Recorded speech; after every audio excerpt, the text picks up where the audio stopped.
There is a place where the ocean breathes a little deeper, where the clocks seem to soften their ticking. Here, on a small chain of islands in the south of Japan, time isn't just measured in years, but in the rhythm of the tides and the turning of seasons. This is Okinawa.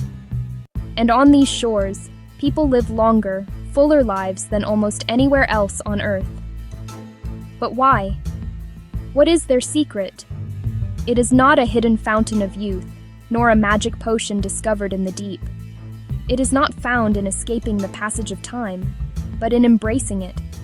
The answer isn't a thing they have, but a way they are, a posture of the soul. It is woven into the way they greet the morning, the food they share, and the purpose that wakes them. It's a life built on simple, powerful pillars: community, movement, and a reason for being. These are the people of Okinawa, a people who, it is said, sometimes forget to die because they are too busy living. In Okinawa, reaching 100 years old is not rare. What's rare is growing old without purpose. Here, aging isn't something to fear, it's something to continue. Okinawa is different from mainland Japan. Different history, different culture, different rhythm of life.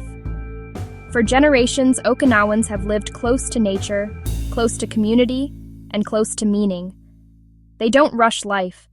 They stay connected to it. In these islands, where the rhythm of life is set by the tides and the seasons, there is a quiet, guiding principle. It's a word whispered on the morning breeze, a concept woven into the very fabric of their days. They call it ikigai. It is not a grand ambition, but a small light left on inside the chest, a quiet hum of purpose.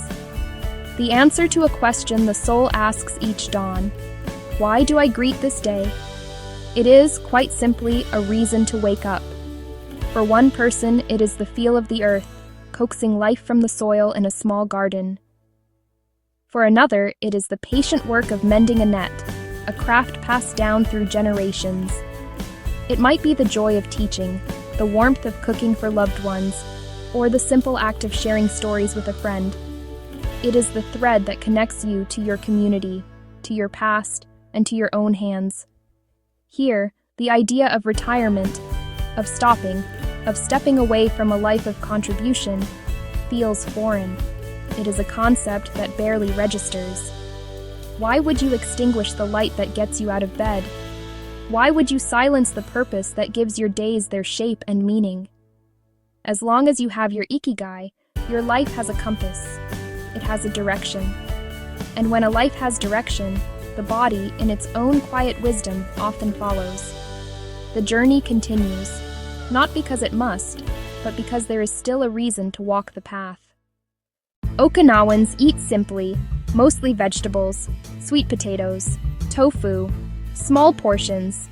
They follow a saying, hara hachibu, eat until you're about 80% full. Food isn't about indulgence, it's about sustaining the journey. In the quiet rhythm of Okinawan life, the self does not end at the skin. To be truly alone is a concept that doesn't quite translate, a feeling that withers in the island's communal air.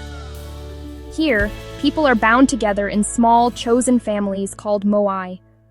Think of it as a social safety net, woven not from policy, but from promises whispered over tea decades ago.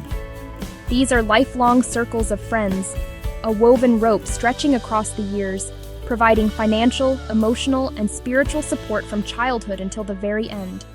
A small shared purse for a sudden hospital bill. A steady hand to hold when grief arrives unannounced. A chorus of voices to celebrate a grandchild's first steps. They share the quiet joy of a good harvest and the heavy silence of loss. Through laughter and hardship, through aging and renewal, no one is left to drift. No one is forgotten. In this intricate web of connection, loneliness, that quiet predator of the modern world finds no purchase. It is starved of the isolation it needs to survive, a shadow that cannot exist where there is always a shared light. The Okinawan people don't fight age